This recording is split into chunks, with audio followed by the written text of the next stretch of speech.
Accounting no problem में आपका स्वागत है। मैं हूं आरती।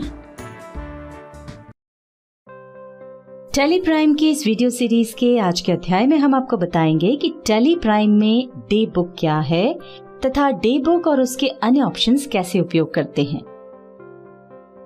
आपको ध्यान होगा मैनुअल अकाउंटिंग में हम सबसे पहले जर्नल में ट्रांजैक्शंस रिकॉर्ड करते हैं, उसके बाद क्रमशः ledger, trial balance, trading and profit and loss account और आखिर में बैलेंस शीट बनाते हैं।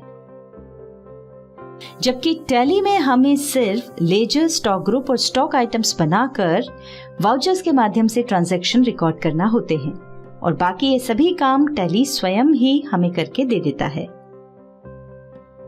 यहाँ रिपोर्ट्स के अंतर्गत इनमें से आप कुछ को देख सकते हैं।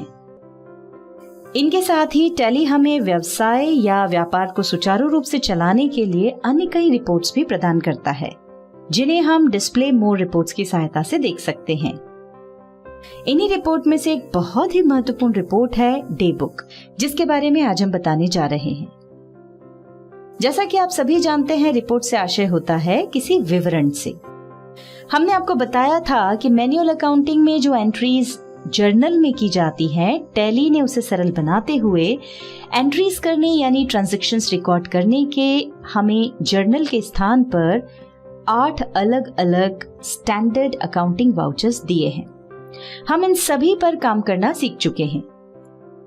अब हमने इन वाउचर्स में जो ट्रांजैक्शंस रिकॉर्ड किए हैं, यदि हम उन्हें देखना चाहते हैं तो उसके लिए टैली ने हमें डे बुक नाम से एक रिपोर्ट ऑप्शन दिया है।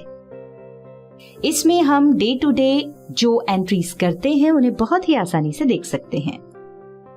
ये ऑप्शन हमें 3 जगहों पर मिलता है। पहला, ट्रांजैक्शंस हेडिंग के अंतर्गत। वास्तव में तो ये एक रिपोर्ट है, पर ट्रांजैक्शन से संबंधित होने से टैली ने इसे ट्रांजैक्शंस के अंतर्गत भी दिया है। दूसरा, रिपोर्ट्स हेडिंग के अंतर्गत आने वाले डिस्प्ले मोर रिपोर्ट्स में। देखिए, यहां भी डे बुक है। तीसरा, यदि आप टैली में कुछ भी काम कर रहे हैं और उसी के बीच आपको डे बुक देखना है तो आप गोटो की सहायता से भी देख सकते हैं। देखिए, यहां भी डे बुक दिखाई पड़ रहा है। डे बुक के महत्व को हम एक उदाहरण से समझ सकते हैं। मान लीजिए हमारा कोई बड़ा व्यापार है जिसमें बहुत से कर्मचारी काम करते हैं, जो दिन भर में टैली में अलग अलग वाउचर्स में कई ट्रांजैक्शंस रिकॉर्ड करते हैं। अब हम इन सभी ट्रांजैक्शंस के बारे में जानना चाहते हैं तो हमें एक एक करके सभी वाउचर्स खोलकर देखना समझना होगा, जिसमें कि बहुत समय लग जाएगा। इसका सरल तरीका ये है कि हम डे बुक के माध्यम से इन्हें देखें। हम जिस तारीख या पीरियड के ट्रांजैक्शंस देखना चाहते हैं, उस तारीख या पीरियड की डे बुक ओपन कर लें। वहां हमें सभी ट्रांजैक्शंस एक साथ मिल जाएंगे और यदि आप उन्हें भी फिल्टर करके देखना चाहें तो डे बुक में उसके लिए भी अनेक ऑप्शंस दिए गए हैं। यहाँ पर हमारी एक बात ध्यान रखें, यदि आप सफल बिजनेसमैन या सफल अकाउंटेंट बनना चाहते हैं तो आपके लिए ये वीडियो और इसके बाद वाली डे बुक की 2 वीडियोस बहुत ही महत्वपूर्ण हैं।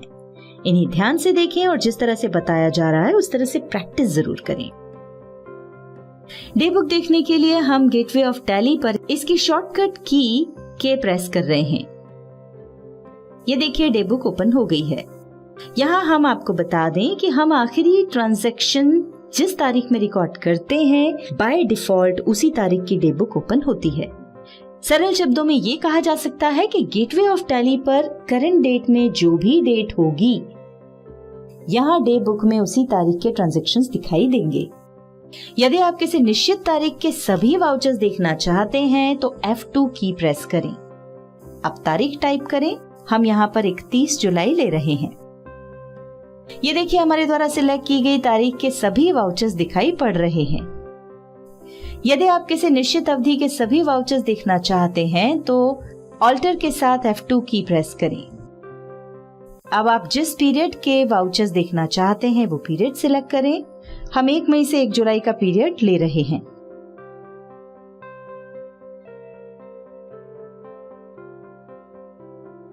ये देखिए, हमारे द्वारा सिलेक्ट किए गए पीरियड के सभी वाउचर्स दिखाई पड़ रहे हैं।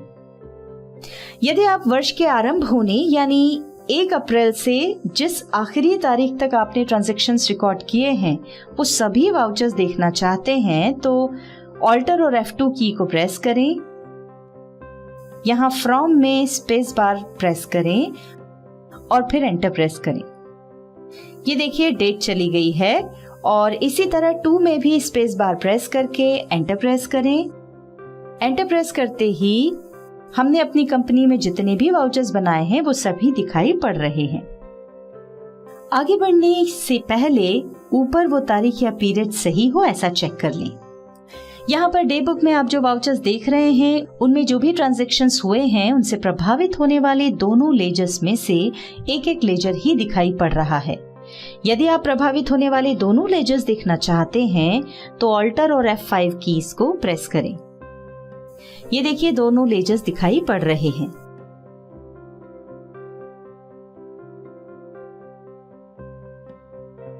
अब पुनः पहले की स्थिति में आने के लिए ऑल्टर और F5 कीज को प्रेस करें। यदि आप सभी वाउचर्स की रिपोर्ट को पूरी डिटेल्स के साथ देखना चाहते हैं तो F12 प्रेस करें। कॉन्फ़िगरेशन मेन्यू में अनेक ऑप्शंस दिखाई पड़ रहे हैं। हम सबसे पहले शो नरेशंस को यस करके एंटर प्रेस कर रहे हैं और इसके बाद फॉर्मेट ऑफ रिपोर्ट में डिटेल्ड को सिलेक्ट कर रहे हैं। अब सभी ऑप्शंस को यस करते हुए आगे बढ़ते हैं।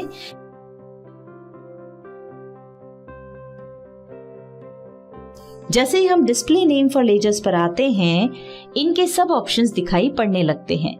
हम इन्हें ऐसा ही रहने दे रहे हैं और एंटर प्रेस करते हुए आगे बढ़ते हैं। यहाँ पर हम आपको एक बात बता दें कि इन सभी ऑप्शंस को अच्छे से सीखने और समझने के लिए पहले इन्हें एक बार ध्यान से पढ़ लें और फिर इन ऑप्शंस में से एक एक को यस या नो करके और जिन ऑप्शंस में सब ऑप्शंस हैं उनमें से भी एक एक को सिलेक्ट करके ट्राई करना चाहिए।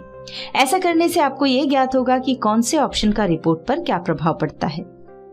चलिए एंटर प्रेस करके आगे बढ़ते हैं। देखिए यहाँ हमें तारीख के क्रम में नरेशन के साथ सभी वाउचर्स की पूरी डिटेल्स दिखाई पड़ रही हैं। यहाँ आपको एक बात बता दें, आप कहीं भी काम कर रहे हो और वहां से सबसे आखिरी में जाना चाहते हो तो एंड की प्रेस करें। ये देखिए हम इस रिपोर्ट के आखिर में आ गए हैं। इसी तरह शुरुआत में आना चाहते हैं तो होम की प्रेस करें। टैली में हम डे बुक तो देख ही रहे हैं, इसी के साथ हम आपको मैनुअल अकाउंटिंग की जर्नल भी बता रहे हैं। इन दोनों को देखकर आप समझ सकते हैं कि मैनुअल अकाउंटिंग की जर्नल और टैली में कंप्यूटर अकाउंटिंग की डे बुक दोनों एक ही हैं। दोनों में सौदों की तिथिवार यानी डे बाय डे और दोहरा लेखा प्रणाली के सिद्धांतों के अनुसार विवरण के साथ विधिवत डेबिट और क्रेडिट पक्ष में एंट्री की गई है। इस वीडियो में आपने डे बुक का दिन प्रतिदिन होने वाला उपयोग सीखा। इसके बाद वाली 2 वीडियो में हम डे बुक में उपयोग होने वाले अन्य ऑप्शंस के बारे में बताएंगे।